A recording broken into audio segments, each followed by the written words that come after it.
Yesterday around this time, Biggie opened up and told us that he and his lady friend of a pretty good while there had broken up, and that it was fairly mutual and that things were progressing just fine. It's interesting you say that. You then just said that you're getting a lot of messages from people you don't know who say, I had a bad feeling about that relationship. And you know what I said? Say it to my face and let's see what happens. That's what you say? Say it around me and let's see what happens. We're not saying, I think people say it like to try to comfort you. Yeah. But you know what I've realized as I've gotten older? You know the best thing to do? Shut up. Don't say anything. Don't say anything. Don't say anything to anyone, especially I think as you get older. Yep. Like friends of mine have just been like, I hate to hear that. They leave it at that. There was a time when I would say something to people who had broken up, like right after they broke up. Yeah, I never liked that guy. You're better off without this person. It opens you up to if they do reconcile. The inevitable reconcile. Yeah. And I mentioned that just a couple of weeks ago. The Mark situation. Yeah. I never liked Mark. There was a guy that dated a girl here named Mark, and they got together and broke up a dozen times, and I bit my tongue every time, but I never liked that guy. And once when they were broken up, she said to me, what did you really think about Mark? I said, you really want to know? Sit down, sister. Are you saying you really want to know? And so I said, he's a loser, and you're better off without him. He's a jerk. He never treated you properly. Well, of course, a week later, they're back together. And then what do I have to say? Aren't you the perfect ass? Yeah. And then Mark, let's go to a movie. You know, a guy that works here called me last night and said, did Biggie and his lady friend break up? Because he had heard it on the air. I said, yeah. He goes, that's not like a bit, like a fun thing y'all do. I said, no, it's not a fun thing we did. I said, why would we do something fun like that? Put Biggie in pain. Yeah. Wait. Yeah. Let me rephrase. Should we put Biggie in pain? But you know what? I like that he called you insteed of me. He did. He called and said, let me ask you something, man. I shouldn't even say who it is. He said, I thought they were really good together. I said, you better say that. Don't say anything. I said, you don't say anything around me that you're going to regret, because I'll come through the phone after you. That's how upset I was at it. Well, you know, I've learned too, much like the Mark situation you had. Like, I didn't really say anything to anyone for the first couple days when we did split, because I knew if I make a scene or say anything and we get back together. Yeah. So that's why I kind of waited. And then as time progressed, I was like, and she started feeling and agreed. Oh, yes. And I was like, okay, then we can tell people we've hit that mark where we're not getting back together. I think with anything that happens is a pretty big deal in your life with the people that care about you, you should wait until it's absolutely sure. You know, it just, why go out there and say it and then take it back? And I knew when you told me, I was like, okay, that's it. Yeah, because we had kind of waited a few, because I think when you're younger and you walk in and you scream it from the rooftop, oh, we're breaking up. Give you a perfect example here. Last week, I read that Sofia Vergara and her husband, who I don't really know, but I guess he's fairly famous, were on the outs because she was in Europe and he was in the United States, and he sent her a birthday message that everybody thought was just lukewarm. He was like, happy birthday. And she didn't respond back. And everybody then said... through social media? Yeah, through social media. So everyone said, oh, trouble with those two. They've been married, I think, 9 years. He's in Magic Mike, I think. I can't remember his name, but he's an actor. He's a good-looking actor. Joe Manganiello. I've never seen anything, but he is well-known, and he, of course, is good-looking. So on her birthday, he posted a picture of him and Sophia together and another of some kind of sculpture and said, happy birthday, Sophia. And that's all he said. And the internet immediately went, trouble in paradise. These two don't like each other. And one person noted that he seemed more enthusiastic about his dog's birthday, which was a month earlier. Well, now today, they've filed for divorce. The rumors are true. I had a feeling. The divorce is final. Now, a lot of people... I knew it. Okay. That's the internet. Could have told you. I could have told you. That's how that was. A lot of people are saying this. Okay. Count me in as who cares. All right. I hear you. But those two have broken up. We have a couple. We all know this person, and he and his wife just celebrated 25 years of wedded bliss. Yes, they did. That's right. But when there's significant days in their relationship, birthdays, anniversaries, what have you, they'll just take to Facebook. Yep. Happy anniversary. I love you. That's right. That's how, And then the other party will like it. Yeah, correct. And you give it the thumbs up, Yeah. and that's that. Which is a very Sofia Vergara-esque celebration, but they're still together. Yeah, they are 25 years 25 years and Yeah. strong. 25 years strong. Yeah, that was Sofia Vergara. Apparently, in years past, he had gone like over the top with my wonderful and written a paragraph. Yeah. This time it was like "Feliz cumpleaños, Sofia," is what he said, which is Yeah. happy birthday in Spanish.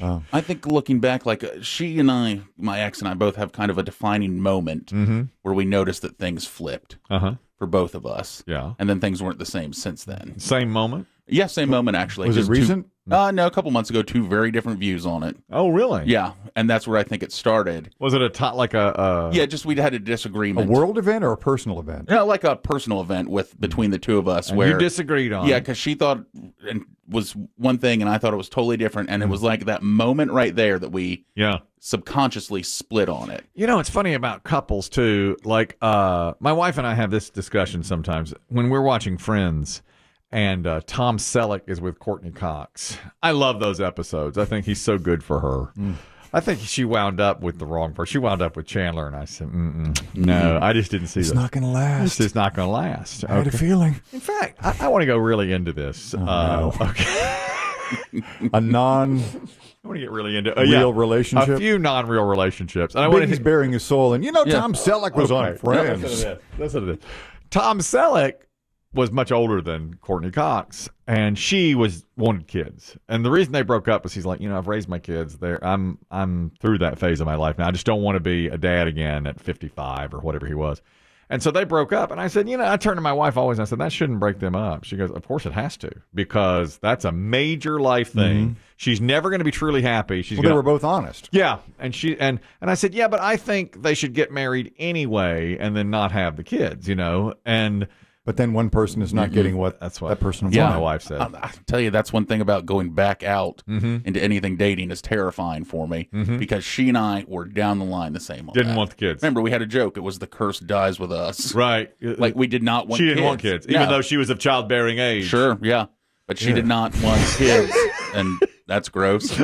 Sorry, it's too clinical. Yeah. She was of childbearing age. Yes, but she did not want kids, and that was like Yep. a very comforting thing for both of us, where there wasn't this. And we discussed it like we're not going to keep going, and then you're going to pull the old, well, maybe one, and we very much agreed on that. Let me ask you now. This is about entertainment and couples as well. Okay, I have said to my wife now that I am angry at shows like Sex and the City for rebooting, even though I was desperate for a reboot, because when they left it in those movies, Miranda and Steve were together and living happily ever after. Big and Carrie were together and living happily ever after. Well, now here we are, and that in my mind, okay, they're fine. They've done very, very well. There's no happily ever after? No, there's no happily ever after, because now Big's dead. Spoiler. And Miranda's a lesbian. Spoiler.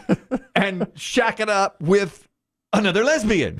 Okay. And poor Steve is half deaf and is back at home punching a punching bag to get out of his. It ruined your happily ever yes, after. Yes. And I said to my wife, they ruined this because and Samantha's not even friends with him anymore. And I said, they ruined it by bringing in my mind, all four Golden Girls are still living in Miami. yes. In Miami.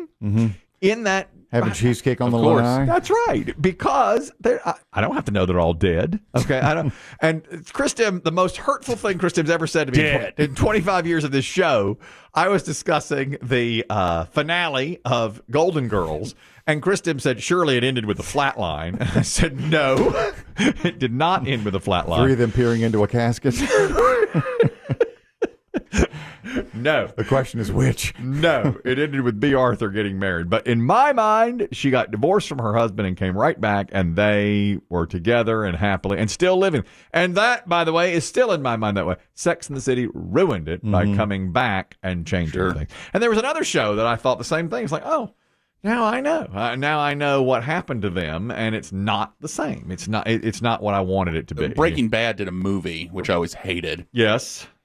I said skip it, never watch it. You The did tell me Sopranos that. did do a prequel movie. which Better wasn't for a prequel. bad. Prequel's better. It didn't change the ending at all. The Breaking Bad one changed the ending, and I just don't count it. Well, that's what you have to do. Yeah. You just have to go, okay, I'm not counting this. I'm sorry to take your pain and spin it into Hey, it's like all right. the Hollywood Fictional television Hollywood Minute or relationship. whatever. But by You're God, like Tom Selleck. What? You could have given her one kid. God.